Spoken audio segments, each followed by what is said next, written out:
तोय जन उन्मंद गंगा यभंग यमुना सरस्वती गंग तापी नर्मदा संग नावत तोले जामे श्री जी महंत नाया मुनिवर महंत तातो महिमा अनंत खड़खड़िए खेले खेला जल बूंद पाय अगणित पातक जलाय अंते अक्षर यपाय अधम को उधारो जय जय जदुनाथ हाथ मुरली धरी मुकुट मात गढ़पुरपति गोपीनाथ आसुरोति हारो वाला गढ़पुरपति गोपीनाथ यासुरोति हारो बोलो भवेश्वर महादेवनी जय।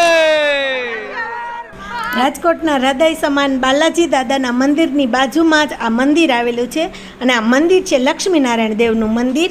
અને અત્યારે જે તમે દર્શન કરી રહ્યા છો એ સ્થળ એટલે કે જ્યારે અંગ્રેજ યુગ હતો અને ત્યારે અંગ્રેજ ઓફિસર સર માલ્કમને મળવા માટે ભગવાન સ્વામિનારાયણ આવેલા અને ભગવાન સ્વામિનારાયણ જે જગ્યાએ સર માલ્કમને મળેલા એ આ જગ્યા છે અને આ જે ઝાડ છે એ છે બોયડીનું ઝાડ અને એના છાયામાં ભગવાનને મળેલા અને અહીંયા ભગવાન બેઠેલા। અને આ જે બોરડી છે એ આમ કહે ને તો આ તો કોઈક પરમ ભક્ત ભગવાનના હશે એ આ બોરડીના રૂપમાં અહીં બિરાજે છે અને સર્વે ભક્તોને આશીર્વાદ આપે છે। આ બોરડીના વૃક્ષની વાત કરીએ ને તો ભગવાન આ ઝાડની નીચે બિરાજેલા અને ભગવાનના સંતના પાઘની અંદર બોરડીનો કાંટો લાગેલો। સંતની જે પાઘ છે ઊંચી થઈ ગયેલી ત્યારે સંતે કહેલું કે ભગવાન તારા ઝાડ છાયામાં બેઠેલા તોય તે તારો કાંઠાળો સ્વભાવ ન મૂક્યો કે આ સંતની તે માથું ઉઘાડું કર્યું। પહેલાં કહેવાતું કે જે આપણી આબરૂ છે એ તો આપણી પાઘ જ કહેવાતી। જ્યારે સંતના આવા વચન સાંભળ્યા ત્યારે બોરડીએ એના બધા કાંટા ખેરી નાખ્યા અને ત્યારથી 200 વર્ષથી આ બોરડી અહીં આમ જ બધાને આશીર્વાદ આપે છે અને દર્શન આપે છે। ખૂબ સુંદર ભગવાનના આશીર્વાદ લીધેલી આ બોરડી વૃક્ષ છે। જો આ વૃક્ષની અંદર પણ ભગવાનના કોઈ પરમ ભક્ત બિરાજતા હશે કે આ બોરડી છે એ આવી રીતે બધું વચન સાંભળી અને કાંટા ખેરી નાખ્યા। અને એક ખાસ વાત તો એ છે કે આ બોરડીમાં 12 માસ બોર આવે છે અને એમાં કાંટા નથી। જ્યારે આ બોરડીના બોરનો ઠળિયો વાવો તો એમાં પાછા કાંટા આવે છે। એટલે એવી ખૂબ જ પરમ પવિત્ર આ બોરડીના આજે હું તમને દર્શન કરાવી રહી છું। તો ભક્તો ખૂબ જ અત્યારે તડકો છે છતાં પણ જુઓ કેટલા ભાવિકો અત્યારે 11 વાગે પણ દર્શન કરવા માટે આવ્યા છે અને આજે ખૂબ જ પવિત્ર દિવસ પૂનમનો છે એટલે ખૂબ ભક્તો મંદિરે દર્શન કરે છે, બોરડીને પ્રદક્ષિણા કરે છે। એટલે આપણા રાજકોટની અંદર જ આવું ખૂબ સુંદર સ્થળ છે અને કહેવાય ને કે ભગવાનની ભક્તિનું ને ભગવાનના વચનનું ભગવાનના ભક્તના વચનનું પ્રમાણ આપતી આ બોરડી અત્યારે અહીંયા મંદિરમાં બિરાજે છે। તમે મંદિરમાં એન્ટ્રી લેશો ને એટલે પરબારા પહેલાં જ તમને બોરડીના દર્શન થશે। ત્યાર પછી બોરડીની બાજુમાં આ પીપળો છે અને આ પીપળો પણ ખૂબ મોટો છે, ખૂબ જૂનો પીપળો છે। એના જે થડ છે ને એની ઉપરથી આપને ખબર પડી જાય। અને એની થડની નીચે જો સ્થળની બાજુમાં ભગવાન ભોળિયાનાથ એટલે મહાદેવ બિરાજમાન છે।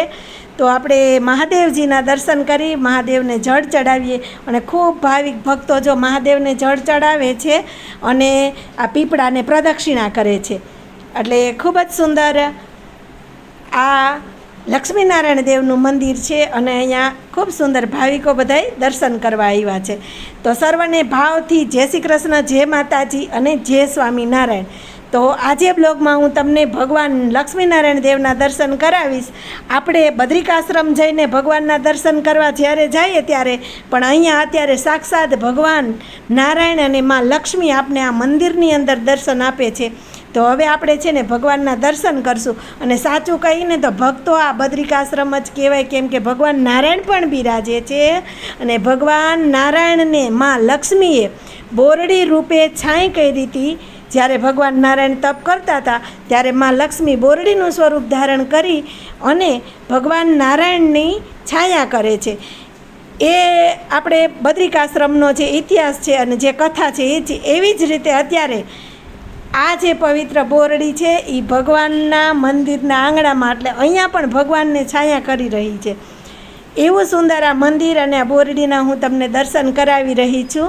તો બોરડીના દર્શન કરતાં કરતાં ચેનલને સબસ્ક્રાઈબ કરી લેજો, વિડીયોને લાઈક કરજો અને અવાજ સુંદર અલગ અલગ જે ઐતિહાસિક મંદિરો છે એ મંદિરોના દર્શન હું તમને મારી યુટ્યુબ ચેનલમાં કરાવતી રહીશ. તો સર્વે ભક્તોને ખાસ વિનંતી છે કે છે ને તમે વિડીયા જોવો છો પણ ચેનલ નથી સબસ્ક્રાઈબ કર્યું તો તમે ચેનલ સબસ્ક્રાઈબ કરી લ્યો અને બાજુમાં આપેલી ઘંટડી દબાવી દો, જેથી કરીને જ્યારે પણ હું નવો વિડીયો મૂકું ત્યારે સીધો તમને દેખાય, એટલે તમે સીધો વિડીયાને જોઈ શકો. એટલે ખાસ વિનંતી છે ભક્તો. તો આ બોરડીના વૃક્ષને નમન કરી હવે આપણે મંદિરમાં ભગવાનના દર્શન કરશું.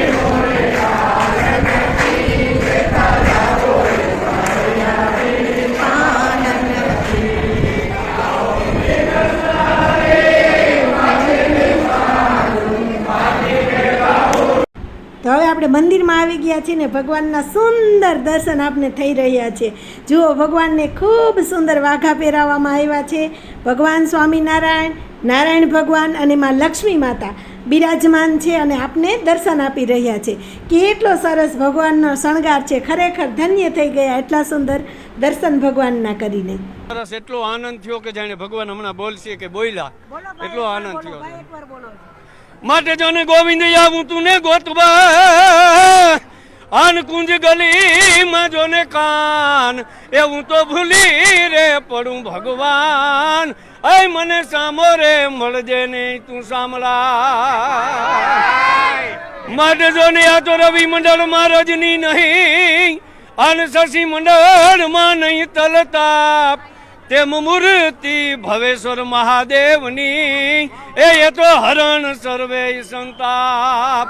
બોલો ભવેશ્વર મહાદેવની જય જય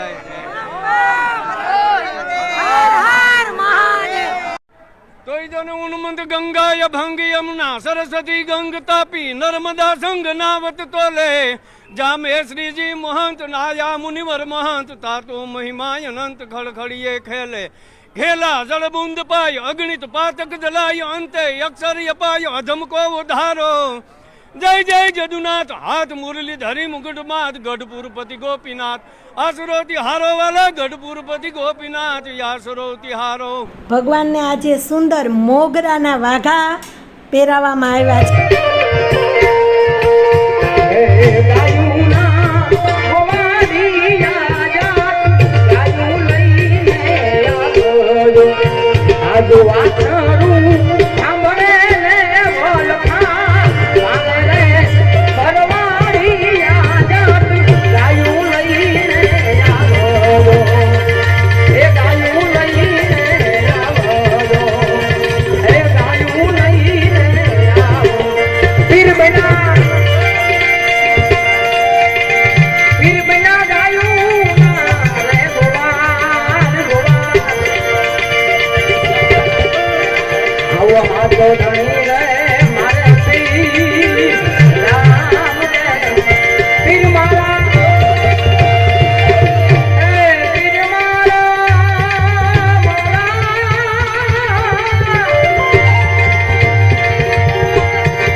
બાલાજી દાદાના ચરણોમાં નમન કરી અને ફરી પાછા નવા વિડીયા સાથે મળશું.